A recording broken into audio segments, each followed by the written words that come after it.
Hola, hola. Después de algún intento fallido por las cuestiones técnicas que nos hicieron una mala pasada hoy, intentamos salir con nuevos elementos, digamos, de una manera que no salíamos antes y nos falló, nos faltó el tiempo. Ahí te veo de nuevo, Silvia. Buenísimo que engancharon la imagen. Ahora sí ya no salimos más del aire. Ya vamos a comenzar con la clase. Vamos a darle estos minutos para que vuelvan a ingresar los hermanos que estaban recién.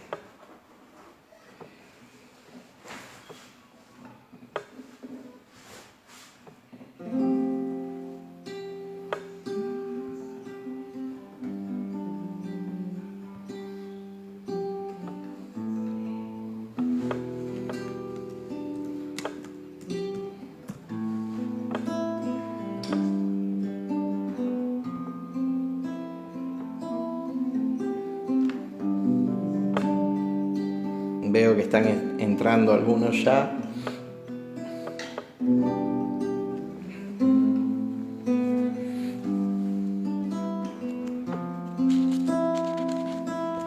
¿Cómo estás, Silvia, mi esposa? Estoy saludando.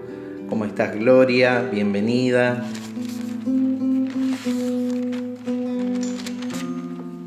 Bien. Mientras yo aprovecho, marco mi Biblia en los pasajes que vamos a estar viendo hoy. Extraordinaria carta del Señor Jesús, registrada por el apóstol Juan en el libro de Apocalipsis, a la iglesia de Filadelfia.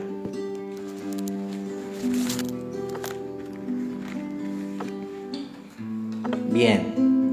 Aprovecho para decirte, si te vas sumando al aula ICB, ponenos ahí tu mensaje, tu saludo. Así sabemos que nos acompañaste en este día, en el estudio del libro de Apocalipsis, que estamos haciendo, que vamos a hacer durante todo el 2021, por lo que resta del año, seguramente.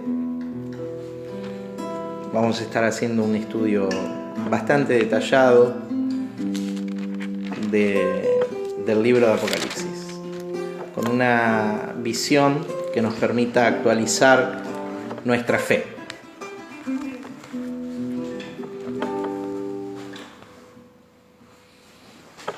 Entonces, aula ICB hoy desde el living de mi casa, por la imposibilidad de hacerlo desde el auditorio.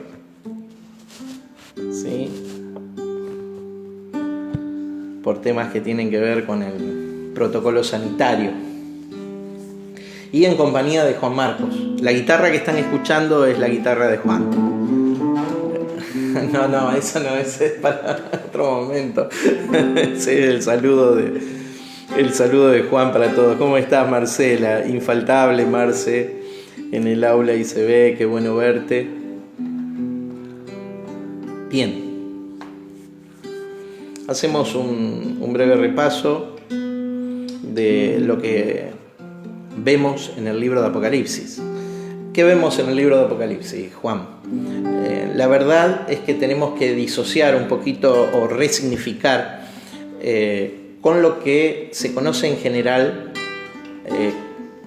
Cuando hablamos de Apocalipsis, la mente se va directamente a un concepto que fue improntado, que fue marcado por la sociedad, que tiene que ver con el fin del mundo, con la destrucción de todas las cosas, con, los días finales. Apocalipsis no habla de eso. En todo caso, si Apocalipsis habla de días finales, lo hace en referencia a la religión y cultura judía, ¿sí? Hebrea. Lo que usted va a ver juzgado allí en el libro de Apocalipsis, en la expresión el juicio de Dios sobre la tierra, no es toda la tierra, no es el mundo como lo conceptualizamos hoy en toda su extensión, sino la tierra prometida a Abraham y vinculada al pueblo de Israel. Eso es, en fin, si vemos la palabra Apocalipsis relacionada al final de algo, tenemos que ver al fin de la era de los judíos, no al fin del mundo. Pero con esto en mente y tratando de disociar esa idea instalada culturalmente de que Apocalipsis tiene que ver con la historia del fin o el final de los tiempos, decimos, ¿con qué más tiene que ver?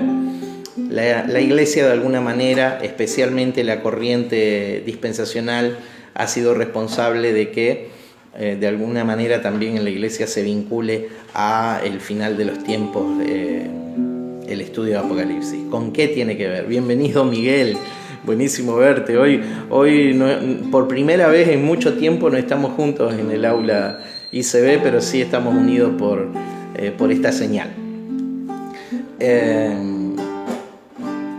Entonces, ¿qué sí encontrar? ¿Qué sí buscar en el libro de Apocalipsis?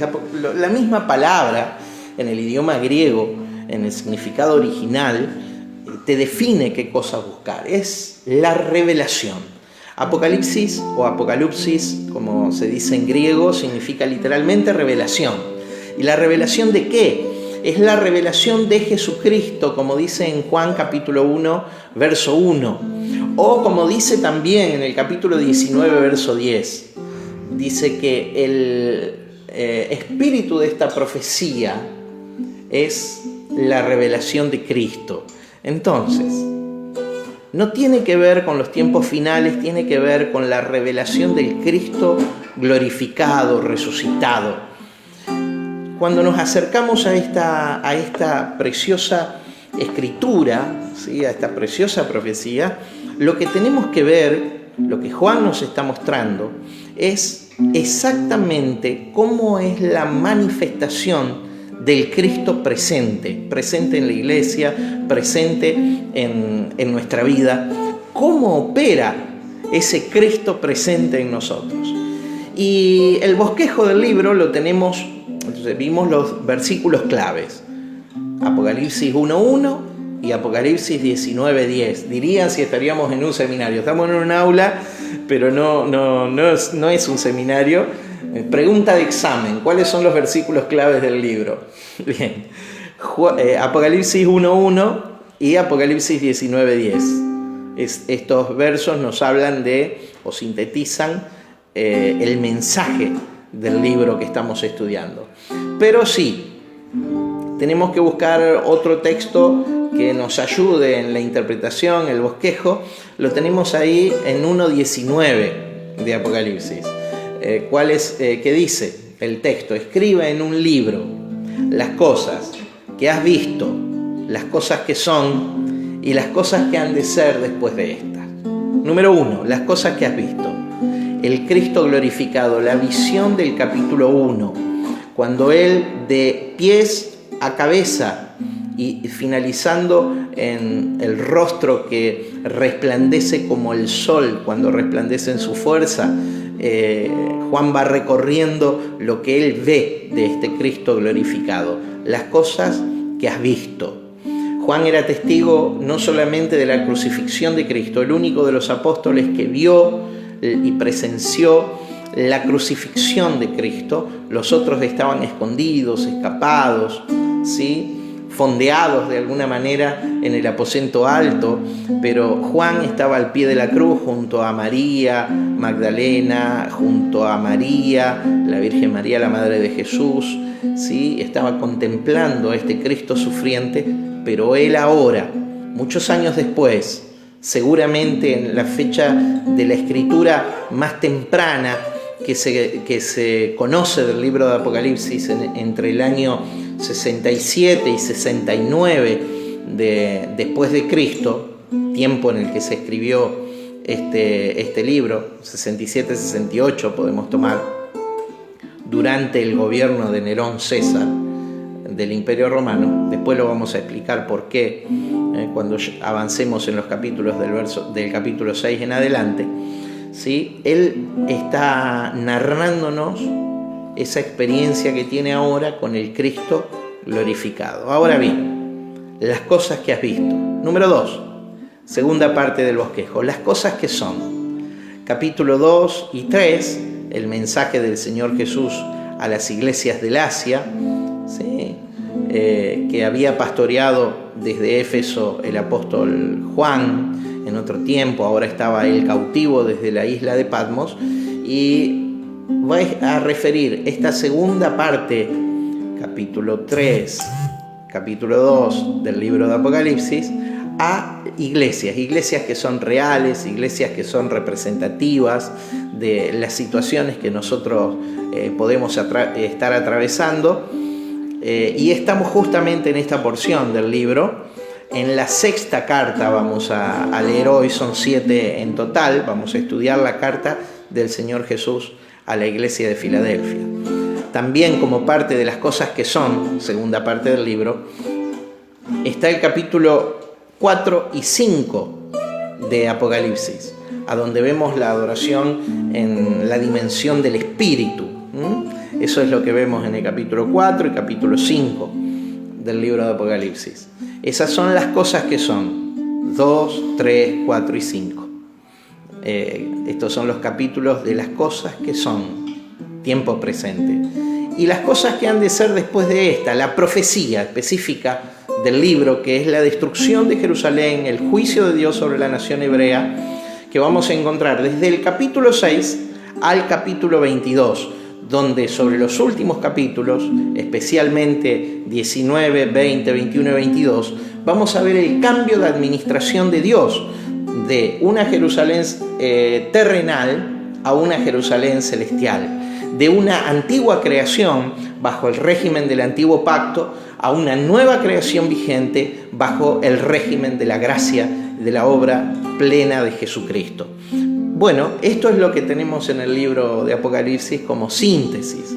¿Cómo están mis hermanos? Algunos se fueron sumando. Tenemos en la clase también a Clara González. Esperen que toco la pantalla y se me vuela todo. Acá.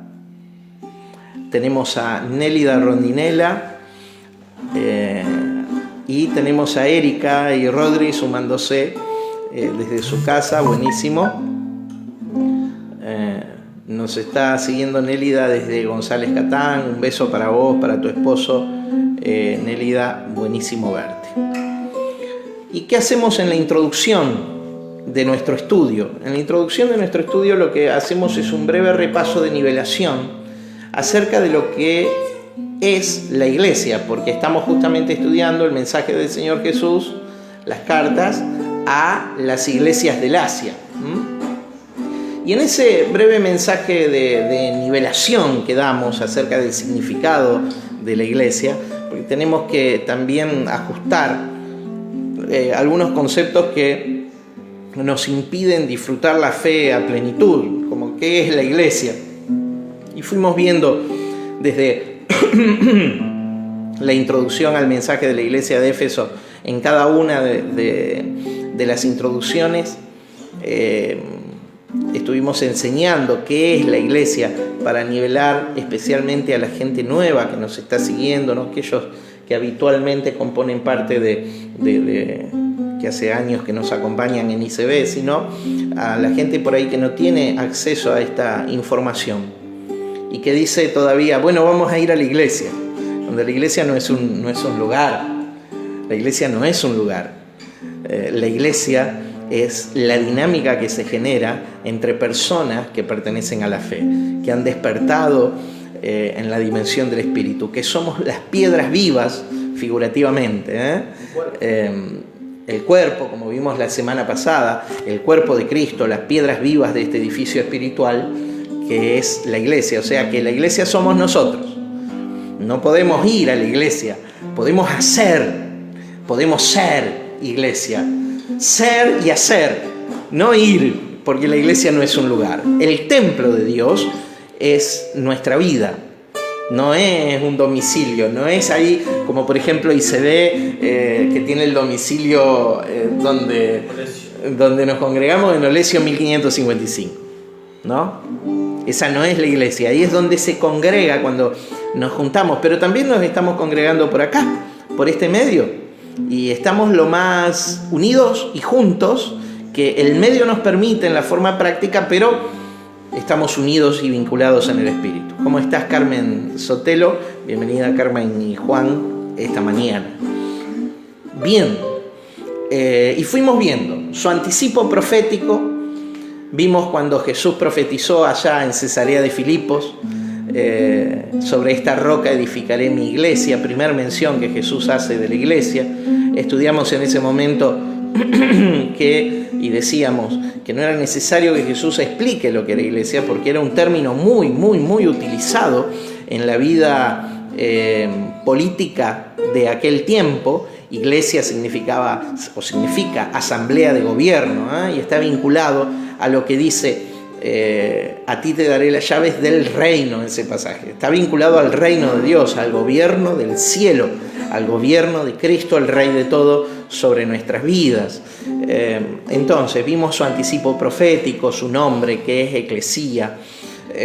Vimos su inicio desde la cruz, cuando Jesús en el idioma hebreo, allí que es traducido al griego luego y escrito en el idioma griego, teletestai, pero en el idioma hebreo es desde el llamado en la cruz, en Juan 19, 30, desde ese llamado de la cruz, cuando Jesús dice Calá, llamando a su novia, en ese momento su novia, hoy la esposa de Cristo, que es la iglesia. Luego vimos la relación que hay entre entre la iglesia y el reino de Dios.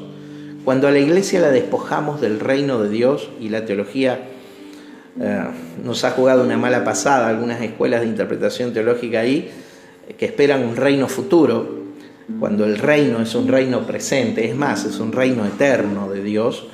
Pero si despojamos a la iglesia del reino, que es el mensaje principal de la iglesia, entonces nos queda una iglesia carente de propósito. La iglesia y el reino van unidas. La iglesia es el medio de instrumentalización del reino. La iglesia es el agente de manifestación del reino. Hay por ahí una confusión también, algunos dicen es el agente de establecimiento. El reino ya fue establecido. ¿Cuándo fue establecido? Primero, que pertenece a la dimensión del espíritu, pero ¿cuándo fue establecido en la dimensión de la materia, en la tierra? Fue establecido a través de la muerte y resurrección de Cristo, de la obra redentora de Cristo. Entonces, a partir de ahí, el reino fue abierto y legal sobre la tierra, ¿sí? Y despertamos a ese reino que es legal en la tierra por el sacrificio de Cristo, por la fe en su obra y en su persona. Entonces, la iglesia y el reino van juntos. El evangelio de Cristo es el evangelio del reino. No es otro evangelio el evangelio del reino. Es el evangelio del reino. No hay un evangelio de una cosa y hay otro evangelio del reino. No. El evangelio, las buenas noticias de que Cristo Jesús murió por nuestros pecados y nos llama mediante la fe en su obra a despertar y participar operativamente del reino de Dios en la tierra, para ser un agente de manifestación de ese reino, de ese gobierno de Dios en nuestras vidas y a través de nosotros. Es legal y ya fue establecido. Solo nosotros somos el canal de manifestación de aquello. Si alguien tiene una pregunta respecto a estas cosas que vamos repasando, por favor, le escribe en el chat. Yo estoy leyendo en este momento, estoy viendo quiénes se están vinculando, quiénes están participando. Bienvenida, Graciela Casco, posiblemente estés allí con David, con el Chapu, los bendecimos. Y en siguiente repaso lo que vimos fue la iglesia como la esposa de Cristo. Y la esposa y el esposo, figura de ese matrimonio, de ese complemento de ese dos que se unen para asumir una plenitud, una dimensión de completitud, de ser algo más perfeccionado, ¿sí? Esa unión entre Cristo y la iglesia, en esa unión es llamada la iglesia la esposa de Cristo. ¿Por qué la esposa de Cristo? Porque a partir de esa esposa, la esposa tiene algo que el esposo no tiene, no posee, ¿sí? Algo que le pertenece a los dos en el momento de la unión, que tiene que ver con la matriz. Una esposa tiene matriz, que es el lugar donde se engendra la vida. La esposa tiene matriz, y en un bello y profundo significado espiritual, la iglesia es la matriz para este mundo, para la manifestación del Cristo que está naciendo, ¿sí? Del Cristo presente, que está engendrado en ese lugar por la palabra y el poder del Espíritu, está engendrado en la matriz de la iglesia, que tiene como propósito manifestar a Cristo en las naciones de la tierra. Cuando lleguemos, Juan, a Apocalipsis capítulo 12, vamos a ver cómo esta figura cobra vida en el libro de Apocalipsis. Después vimos la naturaleza de la iglesia como el Corpus Christi, o sea, el cuerpo de Cristo. La iglesia es el cuerpo. ¿Qué cuerpo? La teología no ha forzado esa definición y dice un cuerpo místico, algunos han dicho. No, mi hermano, olvídese del concepto cuerpo místico. Un cuerpo es físico, material y visible. Entonces, la iglesia es el cuerpo físico, material y visible de Cristo en la tierra. Lo que de Cristo se puede ver en la tierra, se puede ver a través de tu vida, mi hermano, a través de las piedras vivas que componemos la iglesia, perteneciendo a un solo edificio. Y acá, la introducción de esta mañana, vamos a ver la unidad universal de la iglesia. La iglesia no está partida. Escucho cada cosa que tenemos que desterrar de nuestra manera de hablar, porque de la abundancia del corazón habla la boca, y cuando nuestro corazón tiene conceptos equivocados, expresa una fe equivocada. Si expresamos una fe equivocada, seguramente lo que suceda es que vivamos de manera limitada la espiritualidad y no a plenitud, no el pleroma, eso completo que Dios quiere manifestar a través de la vida de la iglesia, de la expresión de la vida espiritual de la iglesia. La iglesia posee una unidad espiritual. Yo voy a leer Efesios capítulo 1, lo que hacemos leyendo Efesios y lo que estamos estudiando es Apocalipsis, simplemente porque estamos haciendo una nivelación de los conceptos, porque yo voy a decir iglesia y vos vas a decir, te puede llegar a cruzar la idea, sí, la iglesia del pastor tal. Aberración, mi hermano, aberración absoluta. No existe tal cosa de la iglesia del pastor tal. La iglesia posee un solo dueño, posee un solo fundamento, posee una sola esencia. Es la iglesia de Cristo. A ver si se nos graba. Nunca más en nuestro léxico tomemos la expresión la iglesia del pastor tal. Por favor, es una aberración en nuestro corazón. Cristo es el Señor, el dueño, el curios de la iglesia. Grábatelo a fuego y si congregas con nosotros, por favor, no uses la expresión la iglesia del pastor tal. Con nadie, con las otras congregaciones hermanas tampoco. Porque la iglesia tiene una unidad universal. Lo vemos claramente en muchas porciones de la Escritura, pero por ejemplo acá en el capítulo 4 de Efesios dice así: Yo pues preso en el Señor os ruego que andéis como es digno de la vocación con que fuisteis llamados, con toda humildad y mansedumbre, soportándoos con paciencia los unos a los otros en amor, solícitos en guardar la unidad del Espíritu en el vínculo de la paz. Mi hermano, nosotros no hacemos la unidad, no hicimos la unidad. Nosotros podemos buscar el acuerdo, pero no podemos hacer la unidad. La unidad fue hecha por Cristo en la cruz del Calvario. La unidad es llevada adelante por el Espíritu Santo. Por eso dice, un cuerpo, un espíritu, como fuisteis también llamados, en una misma esperanza de vuestra vocación, un Señor, una fe, un bautismo, un Dios y Padre de todos, el cual es sobre todos y por todos y en todos. Hasta ahí. Efesios capítulo 4, del 1 al 6. Mi hermano, al que se le revela esto, no tiene opción de comulgar con los hermanos. Claro, lo que sucede es que hay muchas formas de expresar la fe y esa es la riqueza de la iglesia. Algunas de esas formas no condicen para nada con la Escritura. Entonces, ¿es iglesia? Sí, es iglesia, pero operativamente tenemos comunión con quienes exhiben la vida de Cristo en su vida. ¿Sí? Una comunión operativa, una comunión práctica con aquellos que exhiben la vida de Cristo en su vida. Hay un ejemplo en la cruz del Calvario.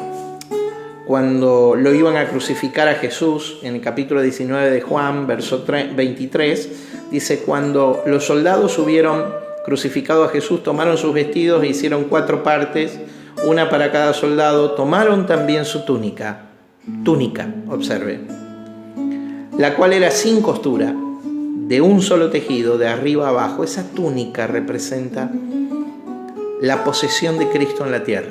Él solo tenía una túnica. Dejó su carpintería, dejó sus cosas en manos de sus hermanos.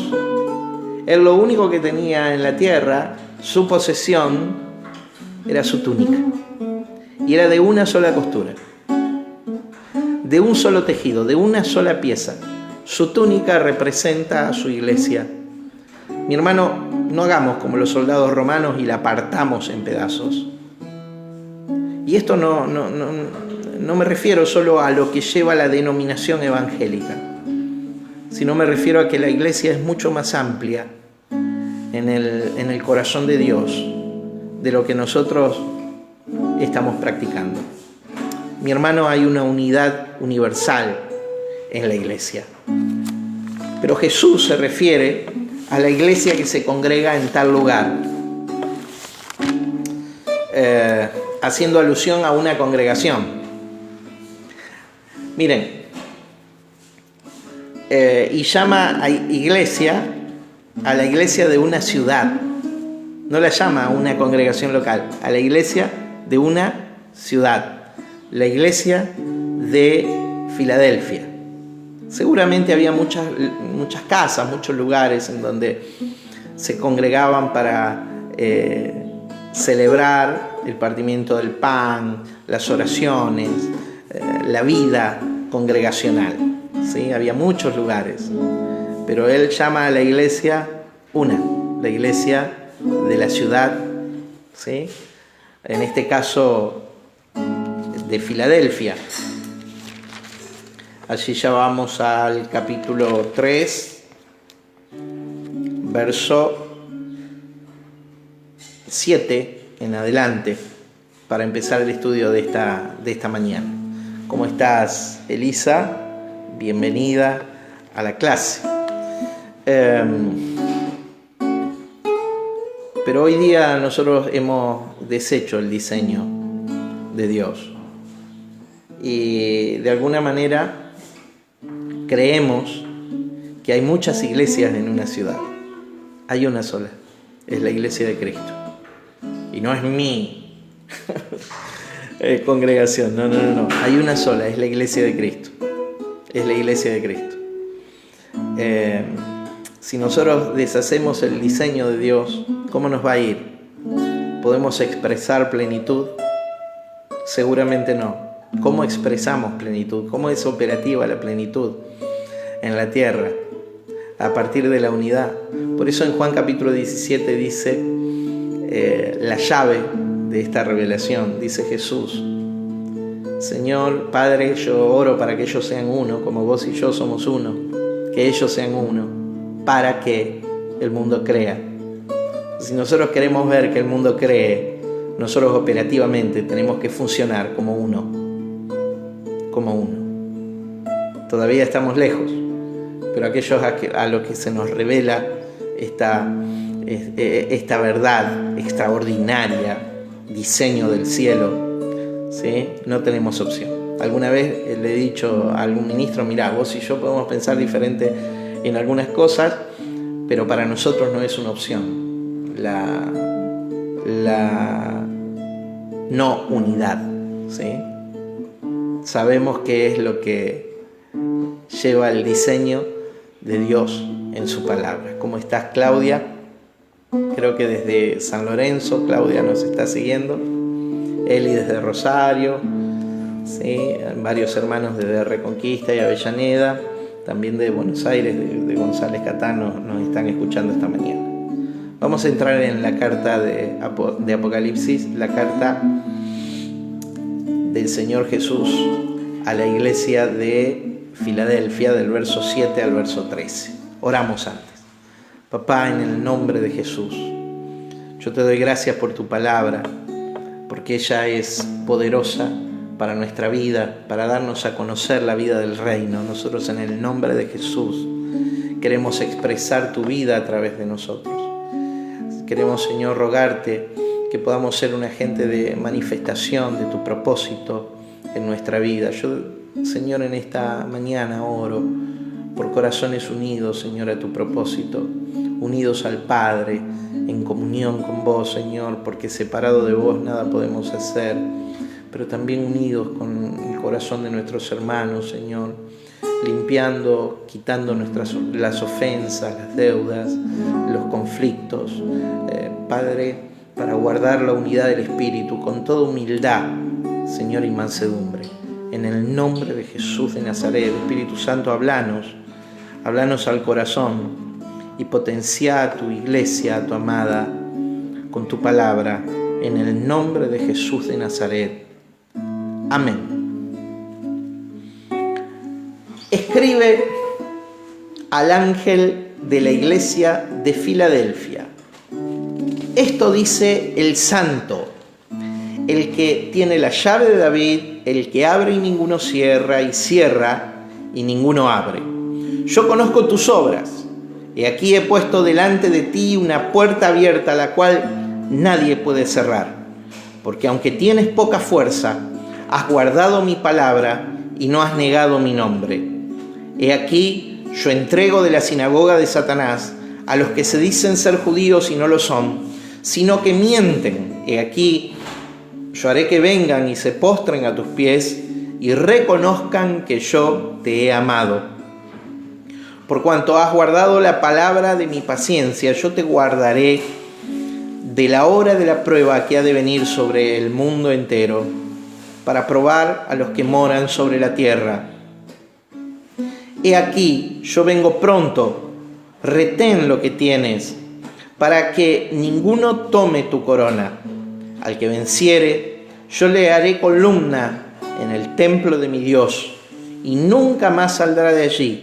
Y escribiré sobre él mi nombre y el nombre de mi Dios, el nombre de la ciudad de mi Dios, la nueva Jerusalén, la cual desciende del cielo de Dios, y mi nombre nuevo. El que tiene oído oiga lo que el Espíritu dice a las iglesias. Mensaje del Señor Jesús a la iglesia de Filadelfia. Hay 4 partes en esta exhortación. Esta iglesia, como la iglesia de Esmirna, Jesús no tiene un solo reclamo para hacerle. Uno solo. Solo bendiciones, solo puertas abiertas. Después vamos a ver qué significa esto de puerta abierta, porque es el nudo de la carta. En la presentación, recuerden que estamos en un libro cuyo propósito es revelar a la persona del Cristo glorificado, del Cristo triunfante, ¿sí? Del Cristo sentado en lugar de autoridad y de gobierno, el Rey de Reyes y Señor de Señores, como lo presenta en el capítulo 19. Ahora, ¿cómo se presenta Jesús a esta iglesia de Filadelfia?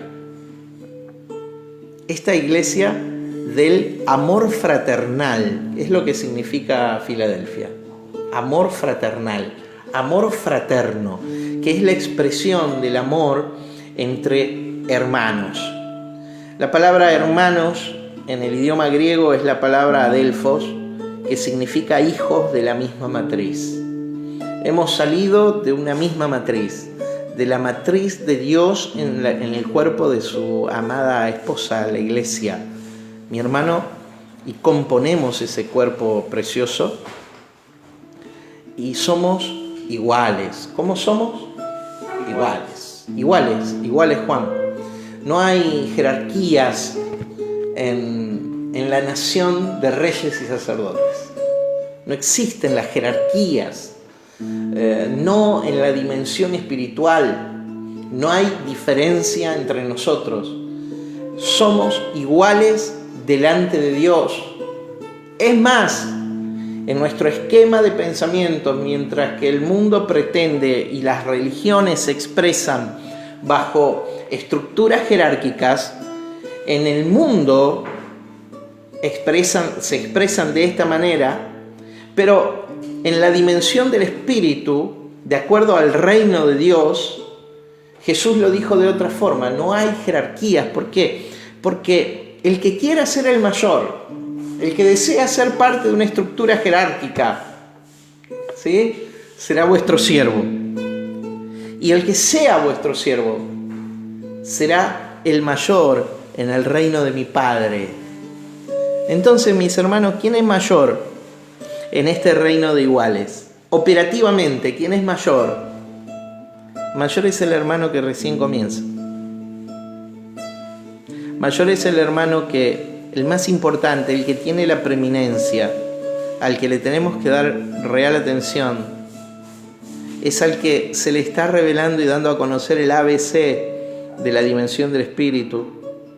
Y nosotros, los hermanos que ya tenemos más tiempo en la fe, estamos al servicio de ellos, para establecerlos, para bendecirlos, para elevarlos, para dignificarlos, para cambiar pañales de los niños espirituales. ¿Por qué? Porque estamos puestos en su cuerpo, no en una estructura de jerarquías, sino estamos puestos en su cuerpo para servir a la edificación del cuerpo de Cristo. Filadelfia, la iglesia del amor fraterno, del amor entre iguales. ¿Cómo se presenta? ¿Cuál es la presentación de Jesús? El santo, el verdadero. Vamos a volver sobre estos términos. Pero preste atención, por favor, ahora. El que tiene la llave de David. El que tiene la llave de David. El que abre y ninguno cierra, y cierra y ninguno abre. La llave de David. David, el rey conforme al corazón del Padre. El primero de los reyes de Israel conforme al corazón del Padre. Antes hubo uno, pero era el rey conforme a la carne, Saúl, ¿sí? Pero David, el rey conforme al corazón de Papá Dios. Y la llave de David.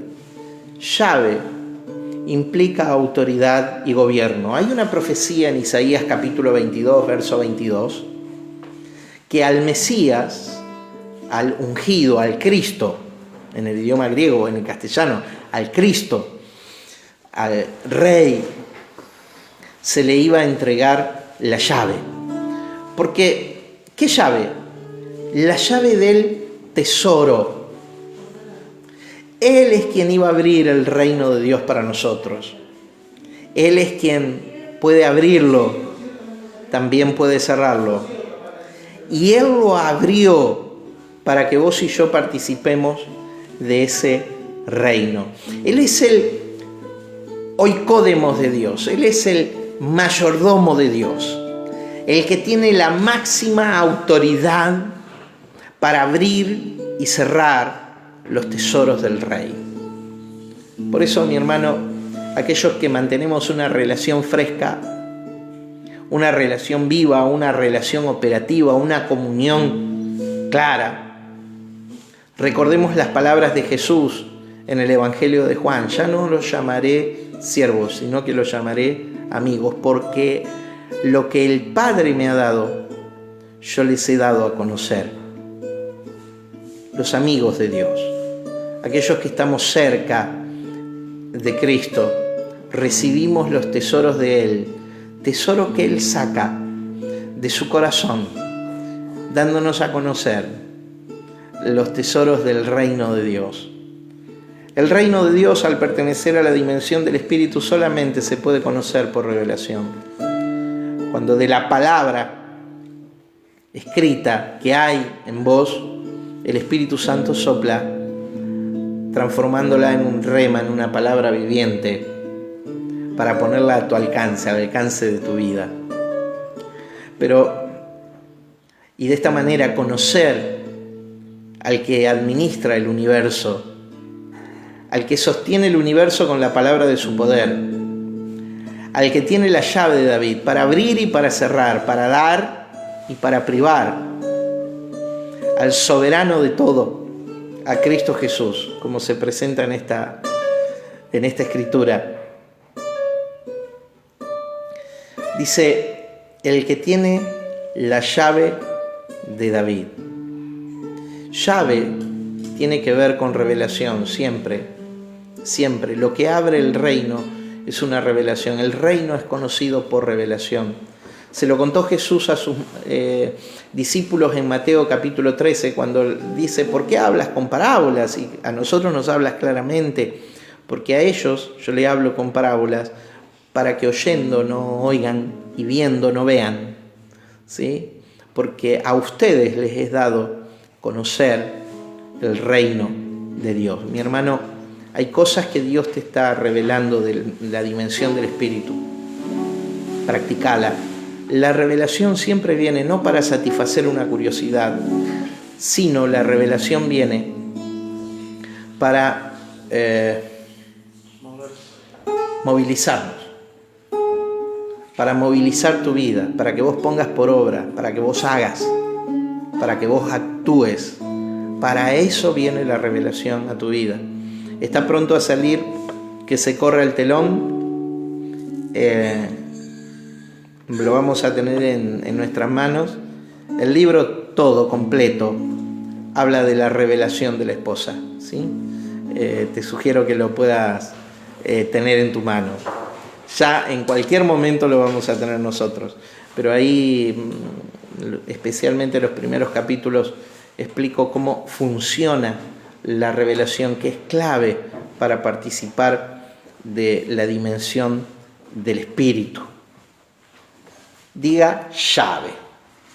Y la llave con la que se presenta Jesús a esta iglesia siempre está vinculado a una puerta. Llave es el elemento que abre la revelación, ¿sí?, del Espíritu. Pero puerta es lo que sucede en la dimensión físico-material, acá en el plano natural. Llave está vinculado a puerta, y puerta siempre es oportunidad. Por ejemplo, allí en 1 Corintios capítulo 16, el apóstol Pablo en el verso 9 dice: está llegando el desayuno acá a la sala, por eso no escuchan más la guitarra. En 1 Corintios capítulo 16, verso 9, El apóstol Pablo dice que se me ha abierto puerta grande y eficaz, pero muchos son mis adversarios. Está hablando de la ciudad de Éfeso allí. Se me ha abierto puerta grande y eficaz, pero muchos son mis adversarios. La puerta es una oportunidad. Entonces, cuando Jesús dice, yo he puesto delante de ti una puerta abierta, en el verso 8, yo conozco tus obras y aquí he puesto delante de ti una puerta abierta, la cual nadie puede cerrar, porque aunque tienes poca fuerza, has guardado mi palabra y no has negado mi nombre. Esa puerta es una oportunidad. Seguramente es la oportunidad de crecer, expandirse y cumplir con el propósito de llevar el Evangelio. Mi querido hermano, vos portás el Evangelio en tu vida. Cada palabra tuya sembrada en oración es una semilla que se siembra en los corazones para que pueda manifestar y florecer el reino de Dios. Eso es el Evangelio, esa es la predicación del Evangelio del reino. Por eso, no cierres tu boca, porque Dios puso puerta grande y eficaz delante tuyo. Dice la palabra acá que Él ha abierto una puerta delante de ti, la cual nadie puede cerrar. A lo mejor nuestra forma de hablar, y dice, esta puerta está cerrada, acá la puerta se cerró. Declaro en el nombre de Jesús que solo hay puertas abiertas en tu vida para poder llevar a cabo el propósito de Dios para tu vida. No para hacer lo que quieras. No tenemos permiso de parte de Dios para hacer lo que se nos venga la reverenda gana. Somos personas bajo autoridad, la autoridad del Rey. Y Él ha abierto puertas delante nuestro, pero son puertas para llevar a cabo su propósito, para ser un instrumento de Él, para ser una expresión del Cristo presente a este mundo. Son puertas de oportunidad. Puertas de oportunidad para la predicación del Evangelio, pero también puertas de oportunidad para el servicio a otras personas, puertas de oportunidad para la manifestación del Cristo presente en la sociedad, en los sistemas, puertas de oportunidad para los negocios del reino de Dios, puertas de oportunidad para las relaciones, puertas de oportunidad para manifestar el reino, para expandir el reino de Dios. Mira que he puesto una puerta abierta delante de ti. Una puerta abierta delante de ti. Yo conozco tus obras, he puesto una puerta delante de ti, la cual nadie puede cerrar. ¿Quién se va a oponer? El diablo. Olvídate. El diablo está atado, expulsado, ¿sí?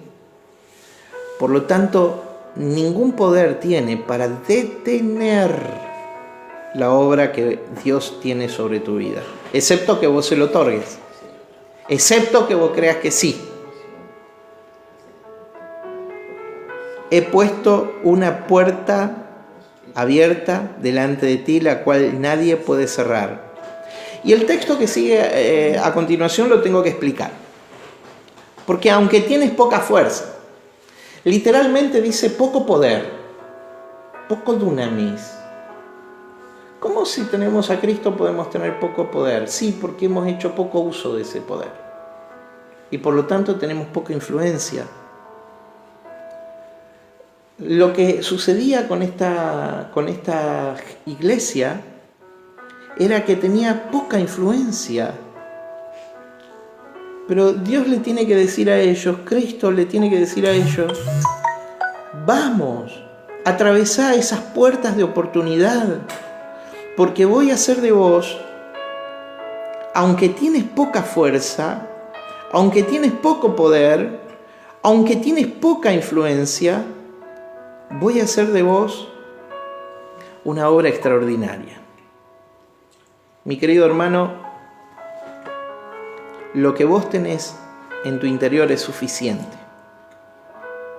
Porque Él puso delante tuyo una puerta abierta de oportunidad. No te quieras parecer a nadie, no imites a nadie, cumplí tu asignación. Cumplí tu asignación. Cumplí tu asignación, mi hermano. Vamos adelante. No midas tus fuerzas. ¿Qué tenía Moisés en el desierto? Una vara. Y seguramente el pensamiento de aquel hombre: Señor, ¿cómo no me llamaste hace 40 años cuando yo era príncipe de Egipto? Cuando yo le podía decir al tesorero de mi abuelo: abrime los tesoros, necesito tal cosa para... Y el tesorero lo tenía que hacer porque era príncipe de Egipto.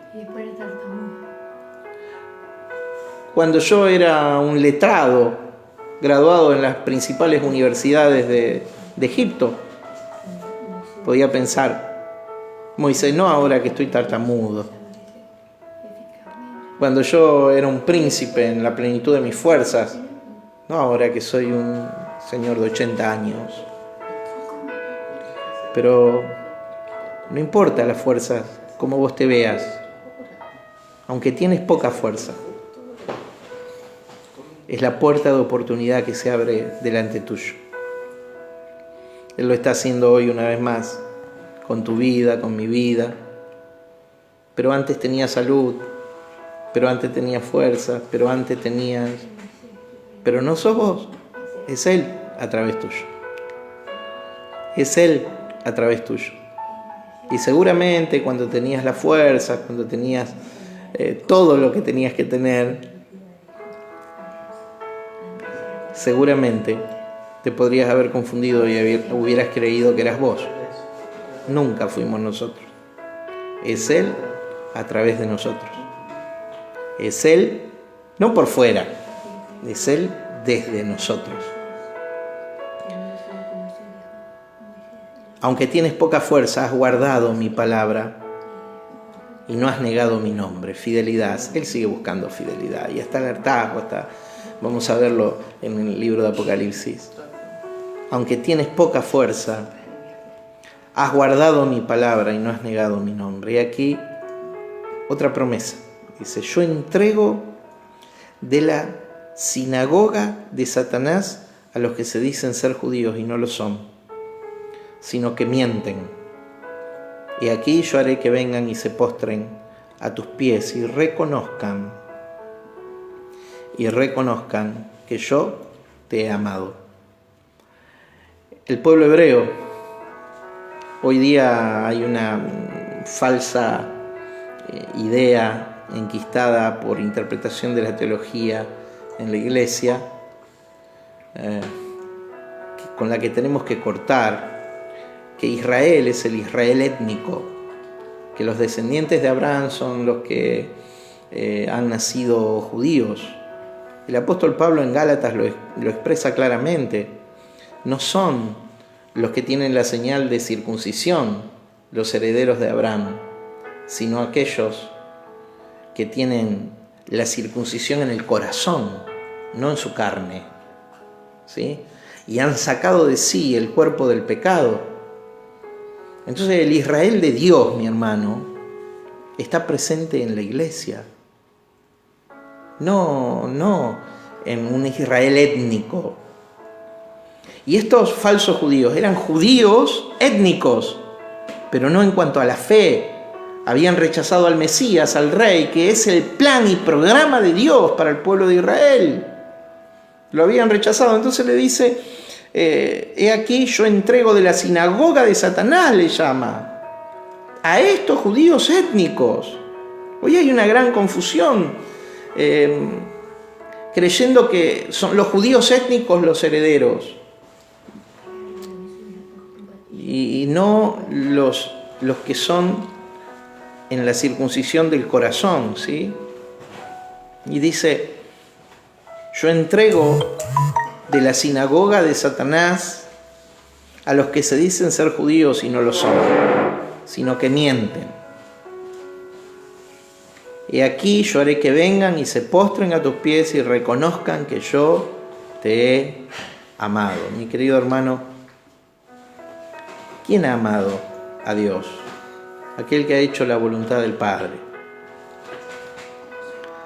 Hacer la voluntad del Padre no solamente te dará cierta admiración de aquellos que sirven a Dios sinceramente, sino que también te traerá cierto conflicto de aquellos que en la carne celan y envidian, porque desean lo que Dios está haciendo en tu vida.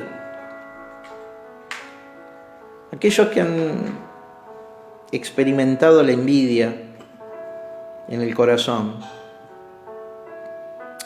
no es que pretenden tener lo que es tuyo. Como se dice, pretenden que vos no alcances lo que Dios tiene delante para vos. La respuesta para ellos es la carta a Filadelfia. He puesto una puerta abierta delante de ti, la cual nadie puede cerrar, y aunque tienes poca fuerza,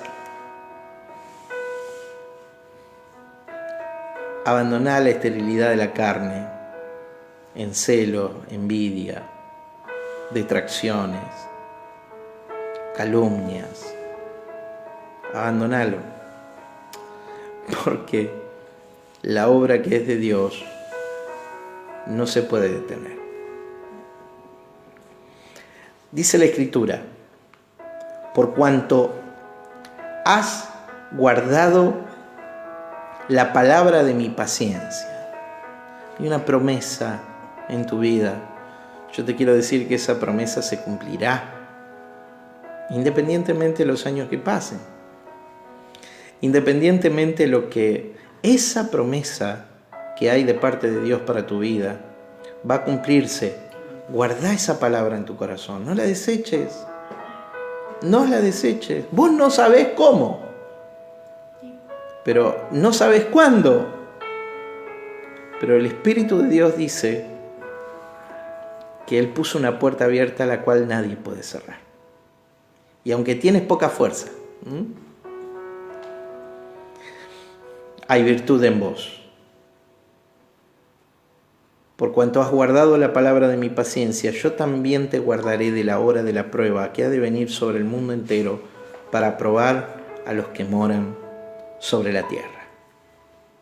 La prueba que iba a venir sobre el mundo entero era el juicio de Dios sobre la nación de Israel. Capítulo 6, usted va a ver, juntos vamos a ver, cómo llega la destrucción a aquella tierra, ¿sí? Cómo los judíos y cristianos son perseguidos. Los judíos son dispersados y esparcidos por todo el mundo, pero los cristianos son guardados, cubiertos. Te guardaré de la hora de la prueba que ha de venir sobre el mundo entero. He aquí, yo vengo pronto. Vamos a estudiar largo este tema más adelante, ¿sí? Y aquí yo vengo pronto. Retén lo que tienes para que ninguno tome tu corona. El pedido que hay una presentación, el santo, el verdadero, el que tiene la llave de David. Hay un potencial, he puesto una puerta abierta delante de ti. Hay un problema, tienes poca fuerza, que no es un problema, porque Cristo dice que esa puerta va a permanecer abierta, aunque tienes poca influencia, aunque tienes poca trascendencia.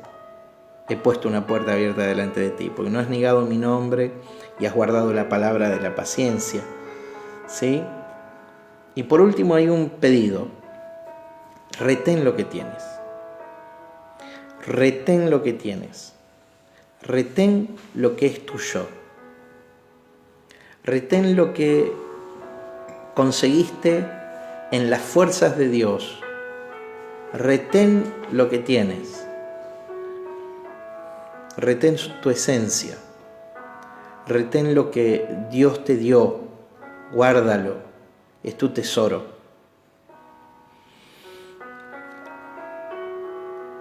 Al que venciere, yo le haré columna en el templo de mi Dios, que no es el templo de los judíos. Ese iba a ser demolido, ese se perdió. Ese iba a ser removido. Jerusalén iba a ser removida, no iba a quedar piedra sobre piedra. ¿Sí? Pero hay una Jerusalén celestial, hay un templo del Espíritu, que es la iglesia. No es una ciudad que viene del cielo, es la iglesia que ya está establecida sobre la tierra. ¿Sí? Le haré columna en el templo de mi Dios, en esa iglesia. Es una columna espiritual. Y nunca más saldrá de allí. Y escribiré sobre él el nombre de mi Dios y el nombre de la ciudad de mi Dios, la nueva Jerusalén, la cual desciende del cielo de mi Dios, y mi nombre nuevo. Aquel que en el capítulo 20, verso 5 dice: y aquí yo hago nuevas todas las cosas. Y aquí yo hago nuevas todas las cosas. Y Él las hizo. Y hoy existe una nueva creación de dimensión espiritual. Hay una nueva condición en la dimensión espiritual desde la muerte y resurrección de Cristo. El que tiene oído, oiga lo que el Espíritu dice a las iglesias. Mi querido hermano, hay una puerta de oportunidad adelante tuyo. Ahora hay que accionar en fe. Sin fe no podés movilizarte, no la podés ver. Hay que accionar en fe y tomarla y posicionarla. ¿Para qué? Para tu prosperidad, para tu progreso, para tu prestigio personal, para tu posicionamiento. Olvídate. Es para que Cristo sea glorificado, para que el Santo Hijo de Dios y su reino sean claramente exhibidos sobre tu vida. Te bendigo con todo mi corazón. Espero que esta palabra sea sembrada muy profundo en tu vida. Quiero orar con vos, orar por esta palabra, para pedirle a Dios que sea produciendo fruto en nuestro corazón. Padre, en el nombre de Cristo Jesús, oro para que cada persona que escucha esta palabra, este estudio, Señor, esta palabra tuya, pueda observar esa puerta abierta delante de ellos, Señor. Puerta que nos comprometemos a atravesar, puerta de oportunidad, Señor, que no se va a escapar. Puerta para glorificarte, puerta para honrarte, puerta para mostrarle, Señor, a todos que vos sos Señor y Rey de mi vida, Señor, y que tu vida se exhibe a través de mis palabras, de mis acciones y de las grandes cosas que vos haces en nosotros. Te honramos, te bendecimos, Señor, en el nombre de Cristo Jesús. Amén.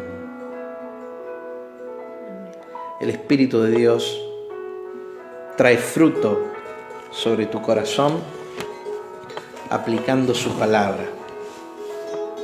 La semana que viene es la última de las 7 cartas del Señor Jesús en el libro de Apocalipsis. Es la carta a la iglesia de la Odisea para alquilar balcones, una cosa extraordinaria, una carta de exhortación de las más duras que existen, ¿sí? Así que, mi hermano, nos encontraremos la semana que viene en el aula ICB. Por hoy terminamos, pero te recuerdo, vamos a subir este estudio que pasamos esta mañana. Lo vamos a dejar colgado en mi Face. Así que si vos querés ayudarnos y ponerlo a disposición de otros, compartilo en tu Face. Y hoy a las 18 horas vamos a salir en la celebración de ICB Así que te espero ahí. Estamos conectados. Hoy no podemos congregarnos presencialmente por la pandemia, pero sí es una forma de estar juntos a través de esta red del Face. Así que nos vemos ahí esta tarde a partir de las 18 horas, ¿sí? En una reunión diferente, en un tiempo diferente a este, ¿sí? Pero nos vamos a encontrar ahí. Y durante la semana nos vemos en el vivo de martes a viernes a las 6 de la mañana. Te bendigo, mi hermano, éxitos en esta semana y a manifestar lo que es verdad en tu espíritu.